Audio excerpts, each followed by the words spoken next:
कर संबोधित कर रहे हैं। आज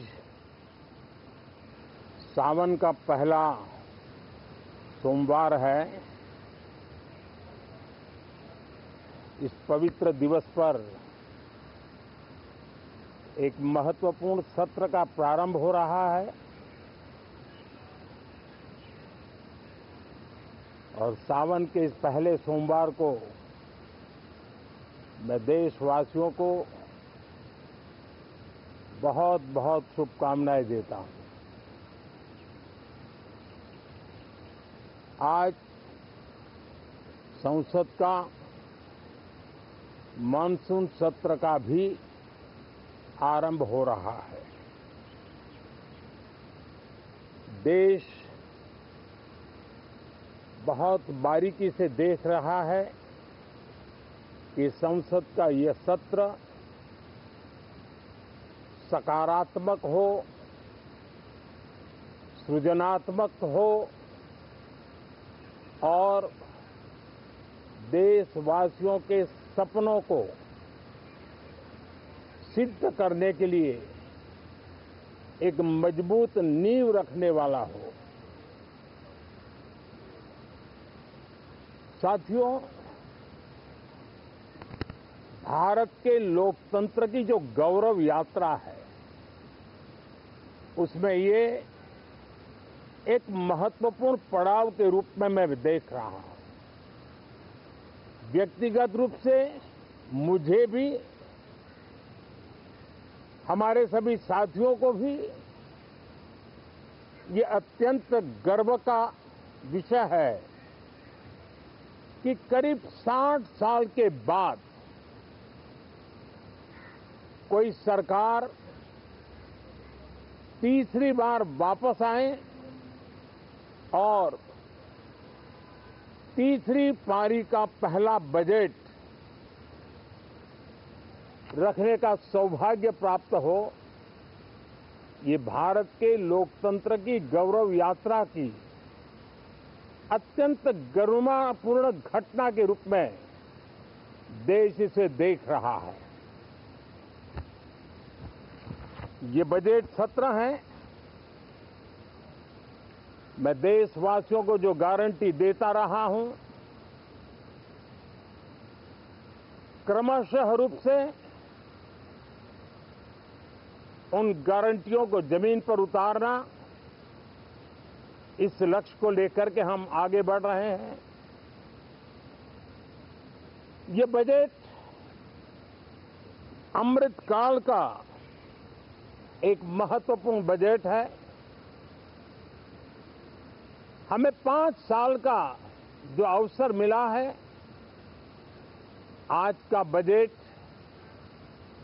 हमारे उन 5 साल के कार्य की दिशा भी तय करेगा और ये बजट 2047 जब आजादी के 100 साल होंगे तब विकसित भारत का जो हमारा सपना है, उस सपने को पूरा करने की मजबूत नींव वाला बजट लेकर के हम कल देश के सामने आएंगे। हर देशवासी के लिए एक गर्व की बात है कि भारत बड़ी इकोनॉमी वाले देशों में सबसे तेज गति से आगे बढ़ने वाला देश है। गत 3 वर्षों में लगातार 8% ग्रोथ के साथ, 8% ग्रोथ के साथ हम आगे बढ़ रहे हैं, हम ग्रो कर रहे हैं। आज भारत में पॉजिटिव आउटलुक, इन्वेस्टमेंट और परफॉर्मेंस एक प्रकार से अपॉर्चुनिटीज की पीक पर है। ये अपने आप में भारत की विकास यात्रा का एक अहम पड़ाव है। साथियों, मैं देश के सभी सांसदों से, किसी भी दल के क्यों न हो, मैं आज आग्रहपूर्वक कहना चाहता हूं कि हम गत जनवरी से लेकर के हम लोगों के पास जितना सामर्थ्य था, उस सामर्थ्य को लेकर के जितनी लड़ाई लड़नी थी लड़ ली। जनता को जो बात बतानी थी बता दी। किसी ने राह दिखाने का प्रयास किया, किसी ने गुमराह करने का प्रयास किया, लेकिन अब वो दौर समाप्त हुआ। देशवासियों ने अपना निर्णय दे दिया। अब चुने हुए सभी सांसदों का कर्तव्य है, सभी राजनीतिक दलों की विशेष जिम्मेवारी है कि हमने दल के लिए जितनी लड़ाई लड़नी थी लड़ ली। अब आने वाले 5 वर्ष के लिए हमें देश के लिए लड़ना है, देश के लिए जूझना है, एक और नेक बनकर के जूझना है।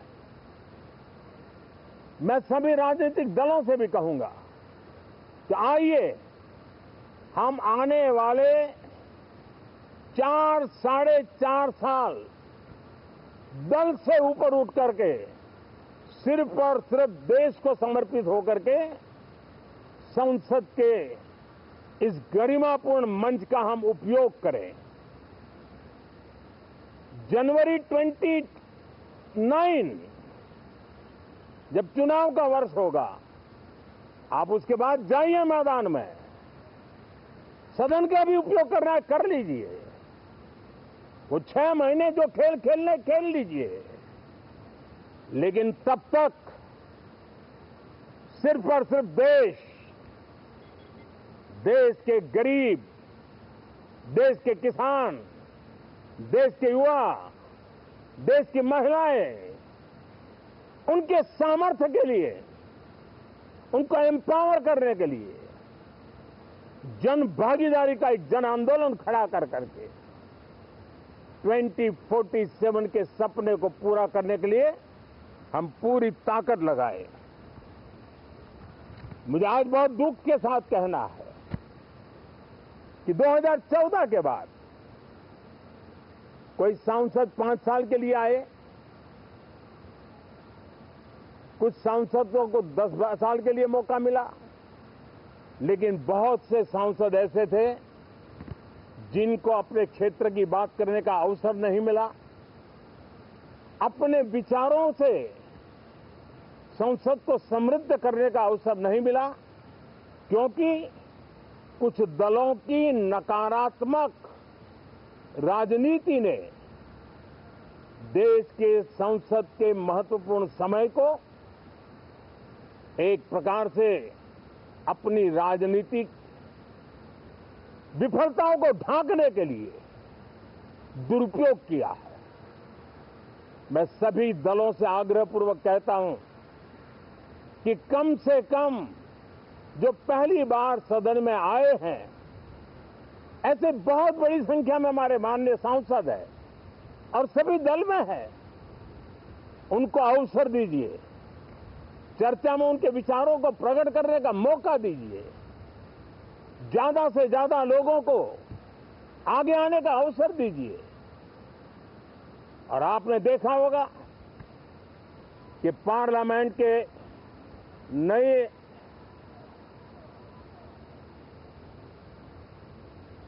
संसद गठन होने के बाद जब पहला सत्र था,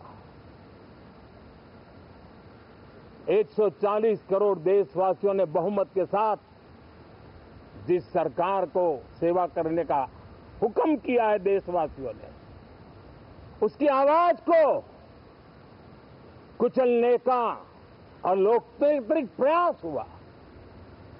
2.5 घंटे तक देश के प्रधानमंत्री का गला घोंटने का, उनकी आवाज को रोकने का, उनकी आवाज को दबाने का लोकतांत्रिक परंपराओं में कोई स्थान नहीं हो सकता है और इसका कोई पश्चाताप तक नहीं है, दिल में दर्द तक नहीं है। मैं आज आग्रहपूर्वक कहना चाहता हूं, देशवासियों ने हमें यहां देश के लिए भेजा है, दल के लिए नहीं भेजा है। ये सदन दल के लिए नहीं, ये सदन देश के लिए है। ये सदन संसदों तक की सीमा तक नहीं है, 140 करोड़ देशवासियों की एक विराट सीमा करके ये लिए है। मैं विश्वास करता हूं कि हमारे सभी माननीय सांसद पूरी तैयारी के साथ चर्चा को समृद्ध करेंगे। कितने ही विरुद्ध विचार होंगे, विरुद्ध विचार बुरे नहीं होते हैं, नकारात्मक विचार बुरे होते हैं। जहां सोचने की सीमाएं समाप्त हो जाती है, देश को नकारात्मकता की जरूरत नहीं है। देश को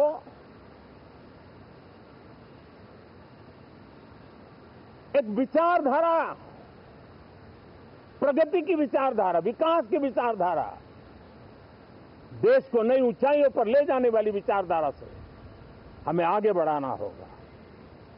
मैं पूरा ही आशा करता हूं कि हम लोकतंत्र के इस मंदिर का भारत के सामान्य मानवीय की आशा आकांक्षाओं को पूर्ण करने के लिए सकारात्मक रूप से उपयोग करेंगे। बहुत बहुत धन्यवाद साथियों।